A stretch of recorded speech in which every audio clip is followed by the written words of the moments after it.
It's all right. Let's do what. that again because I was not ready for the next bit. Now I'm ready.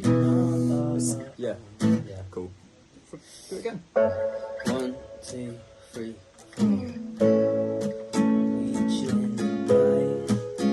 She's a big, big sucker for a tacky little looking like me, and I've been wondering why. She's gonna get up in the morning with a big black mess in her eyes.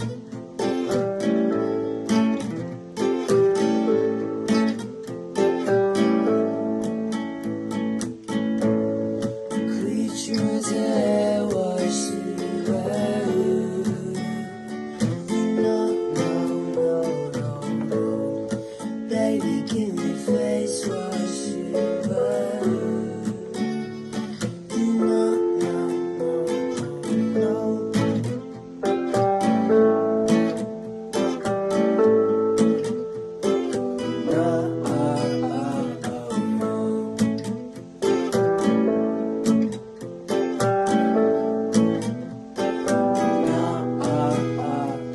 dear boy, say no.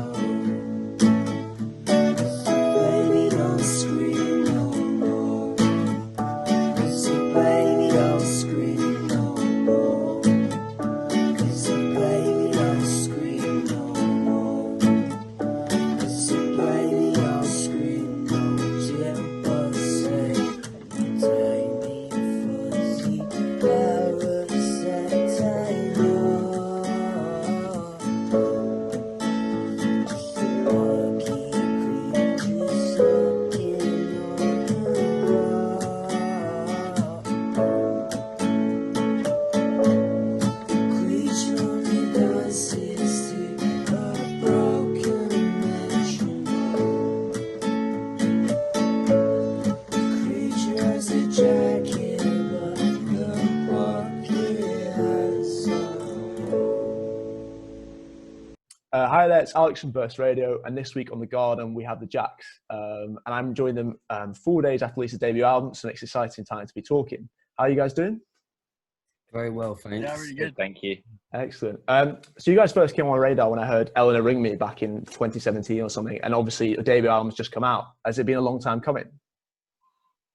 Really, Yeah. really, yeah. It's Alan- when the first time we tried to start recording it, it was the working title was The Second Coming, in reference to the Stone Roses Yeah. taking 15 years on to make a new album. So it was definitely like we always knew it was always taking a while. It was something that we wanted to like make sure we got right, kind of. So it ended up taking quite a few years to Yeah. actually get the songs together that we wanted to go on it.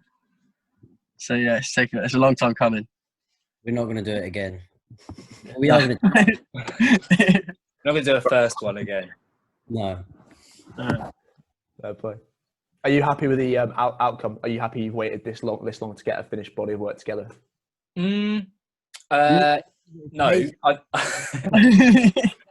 think we did the bulk of it so long ago. It would have been nice in an ideal world if we were able to just record songs and those songs sort of just came out straight away and we just sort of worked through it that way. But it's just not the reality of recording music nowadays, I don't think, unless you're sort of able to do bedroom style production. But I think we struggle with that as we are so numerous. So it's definitely taken us longer than we'd have liked, but happy with the time that we put into it.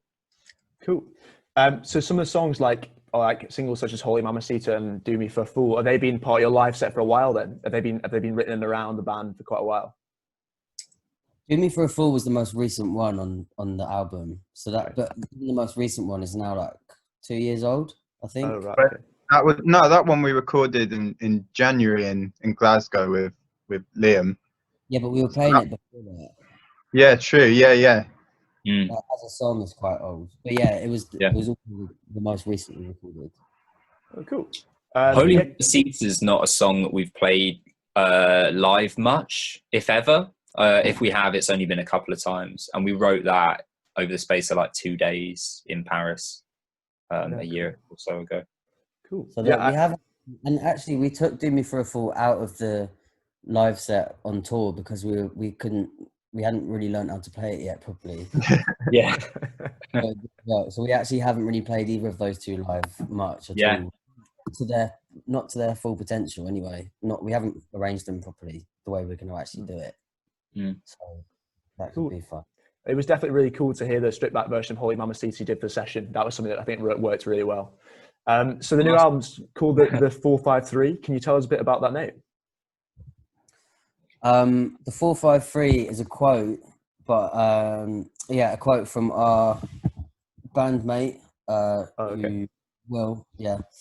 And he used to, I never heard him say it, but he said, if the 453 can go anywhere, then so can I.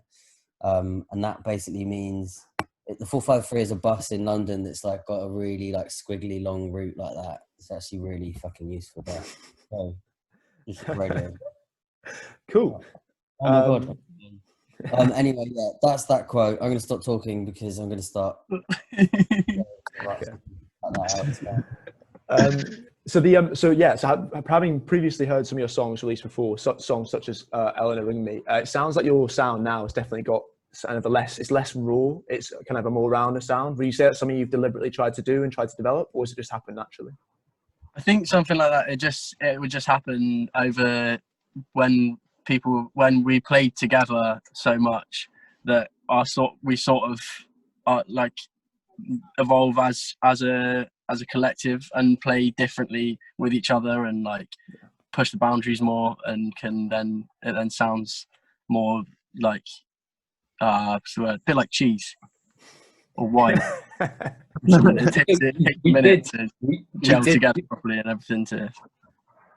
We did "Do Me for a Fool" with a different producer to like the rest of the album, and we've worked with since I've been in the group, we've worked with like probably like 3 or 4 producers, and so I think you get a slightly different level of, not necessarily polish, because I think I think they're all finished recordings, but you get a different production quality with different producers. I think we've probably become a bit more sort of perfectionist about it though, individually. Maybe like that song that you just referred to, Alex, was before Harry's time in the band. Okay. So way before James's time in the band. I can't remember. I don't think Will was even in. That was like the old. No, it was Jake old band. So it was a very different. It was all guitars. There was nothing. Obviously, it was electronic because they're electric guitars, but there was no sort of electronic element to it. There was no synth. There was no like effects. So it was kind of more of like I guess just a punky thing that we were doing. Whereas now we're a lot more into like being a bit more nerdy with it and sitting down and like taking ages to figure out what's going to work best in which part of the song, and spending like hours on a little second long overdub and harmony and stuff like that, which we just didn't do when me and Elliot were kids because we just couldn't do it, didn't know how to do it. Yeah. So I think that's probably why.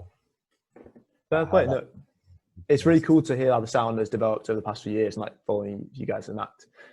So yeah, I read a bit online that you recorded as a part of your debut album at Rockfield Studios. Can you tell us a bit about what that was like and how you found recording? Obviously, you mentioned like places such as Stone Roses, Oasis recorded. Was that something that inspired you and you think influenced the music?